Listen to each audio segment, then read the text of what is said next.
My original inspiration to use concrete in jewelry was a visit to the Museum of Contemporary Art in Montreal. And it was a wall that was concrete and lined with stainless steel. And that was kind of what I was really struck by, the beauty of the raw material of the concrete and the smooth, darker color of the stainless steel. I actually studied marketing in university, and I came out and wanted to do something more practical or more hands-on. So getting into carpentry was kind of like a natural thing I was interested in. You know, I got to a point where I realized I really needed to apply myself, and I really need to do something that I felt rewarded by, or I could pour myself into. But once I found my way into glass, the quality and versatility of the material I found just captivating. My creative process starts initially by getting inspired by, just looking through magazines or books, or even just online, seeing, things that I'm drawn to personally. I will visualize something that's the design that I want to do, and I will work from my head to the bench.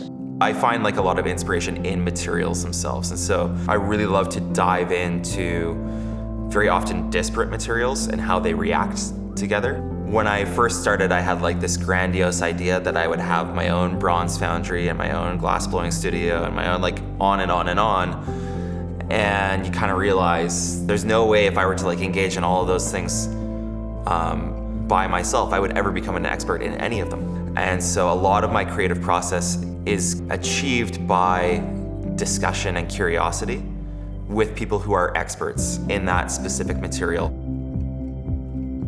I find when I'm seeking inspiration, it can be a time of day, it could be a place, or like a very fond memory, and you can reduce those experiences into a vocabulary. And bringing that vocabulary into a three-dimensional object and then sharing it with somebody, it's quite remarkable how people relate to the object and share their own experiences with that. I am so lucky to be able to work in British Columbia because we're surrounded by beauty, and that is the best inspiration for me, or not necessarily inspiration, but it allows me to have a live-work balance that I always think is really important.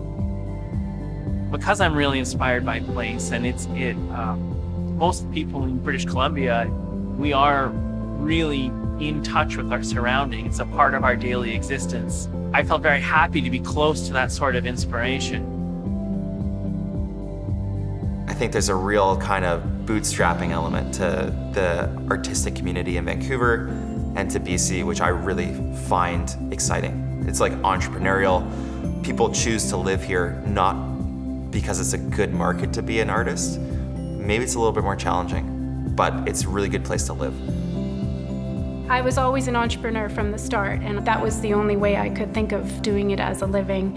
And it's nice to be able to contribute to the BC economy, my business being as successful as it is to this day. I find to be a working artist, a professional artist in this day and age, requires a level of adaptability and flexibility. For example, the experience I offer in my studio, I try to offer a very direct, almost intimate experience with my practice. Like, this is how I make the work. I work with glass, but I'm a part of the arts and culture industry. I've never been one to put too much value in industry awards, but this feels like a different type of award to me, where I feel a great sense of pride for being honored with the Carter Wask Award. Affirmation, we don't always hear it when it's offered. I think, like a lot of artists, I tend to be really hard on myself, and I'm really driven. Receiving this award means an awful lot to me. I was extremely happy to have heard that I won the Carter Wask Award. It just meant so much to me to be recognized for the dedication that I put into craftsmanship. And I just want my designs to be highly elevated in the eyes of my customers. So to be able to win an award, to say that this work is appreciated, especially in BC, was really exciting to me. I try to look at things in a positive light, and not to diminish what COVID is or to minimize it, but to just look on the opposite side of things, is that as a creative person, you get stuck in a mentality that you need to do these big international fairs every year, and you've got to show up. And so this year, having to be forced to take a break from it was really positive for us. We opened up this small gallery, which is adjacent to our production studio, and we're selling other people's work now as well. And I'd say it's all been positive. We made the best out of the situation that I could think of.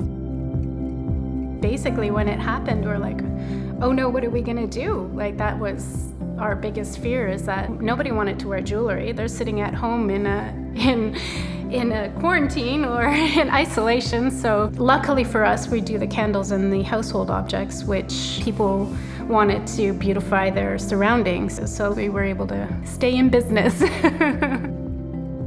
When I shut the doors, I really took a deep breath, and I went through a short spell of delirious creativity, and really deeply rewarding developments came from that time. And then out of that came a clarity as to what was really driving my practice.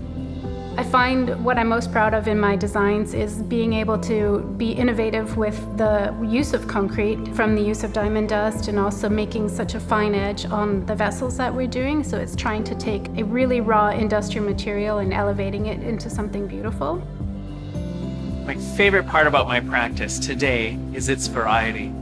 I'm not defined by one object or technique or style. And certainly for all the work I put into it, there's always seems to be so much more to learn. I think everything that we do kind of pushes towards this idea that we're making stuff that people will hopefully own for a long time. And the ultimate goal is that they're multi-generational pieces, and that they're engineered well enough, and that they're culturally significant enough that people would want to own them for more than one generation. It always astounds me every day that I am able to do this and make a living. And, after 23 years, it's been the best journey. I couldn't imagine living any other way.